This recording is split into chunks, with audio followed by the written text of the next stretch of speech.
Hello, ഞാൻ ഷിഫാന തസ്നീം, മലപ്പുറം തിരൂരിൽ നിന്നാണ്. ഞാൻ BA English language and literature MES Ponnani കോളേജിൽ നിന്ന് ഗ്രാജുവേറ്റ് ആയി. ഞാനിപ്പോൾ ഡിഗ്രി കഴിഞ്ഞ ശേഷം ഒരു വർഷത്തിന് ശേഷമാണ് ഞാനിപ്പോൾ PG ചെയ്യുന്നത്. PG ചെയ്യാൻ ഒരു ടീച്ചിങ് ഫീൽഡിലേക്ക് തിരിയാൻ, ഇംഗ്ലീഷ് ടീച്ചറായിട്ട് ഫീൽഡിലേക്ക് തിരിയാൻ ഭയങ്കരമായിട്ട് താല്പര്യമുണ്ട്. സോ ദാറ്റ് ഞാൻ PG ചൂസ് ചെയ്തു. ലാംഗ്വേജിൻ്റെ ഇതിൽ PG എന്ന് പറയുമ്പോൾ ഞാൻ വിചാരിച്ചതിലപ്പുറം എനിക്ക് ഭയങ്കരമായിട്ട് നല്ലതായിട്ട് തോന്നി.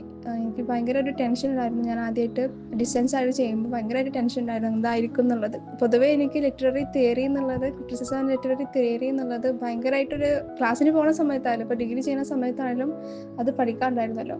അപ്പോൾ അത് കുറച്ച് എനിക്കിഷ്ടമില്ലാത്തൊരു സബ്ജക്റ്റ് ആയിരുന്നു ക്രിറ്റിസിസം എന്നുള്ളത്. ബട്ട് നൗ എനിക്ക് ഡ്രാമേനേക്കാളും ക്രിറ്റിസിസത്തിൻ്റെ ക്ലാസ്, തിയറിൻ്റെ ക്ലാസ് എനിക്ക് ഭയങ്കരമായിട്ട് ഇഷ്ടമായി. അതിലെ നോട്ട് പ്രിപ്പറേഷനും തോന്നുന്നു എല്ലാ കാര്യങ്ങളും നല്ല ഡീപ്പായിട്ടും നല്ലതായിട്ട് പറഞ്ഞു തരുന്നുണ്ട്, ഭയങ്കര ക്ലിയർ ആയിട്ട്. എനിക്കത് ഭയങ്കര ഇഷ്ടമായി. ഭയങ്കര ഒരു സന്തോഷം തോന്നി ആ ഒരു ക്ലാസ് കണ്ടപ്പോൾ. ഞാൻ പറയുന്നു, ലാംഗ്വേജിൻ്റെ ജേർണി എനിക്ക് ഭയങ്കരമായിട്ട് സാറ്റിസ്ഫൈഡ് ആയി. ഞാൻ വിചാരിച്ചതിനേക്കാളും ഒരു ടെൻഷൻ ഇല്ലാതെ എല്ലാ കാര്യങ്ങളും ഭയങ്കരമായിട്ട് ഇഷ്ടമായി എന്നുള്ളത്. Okay, thank you.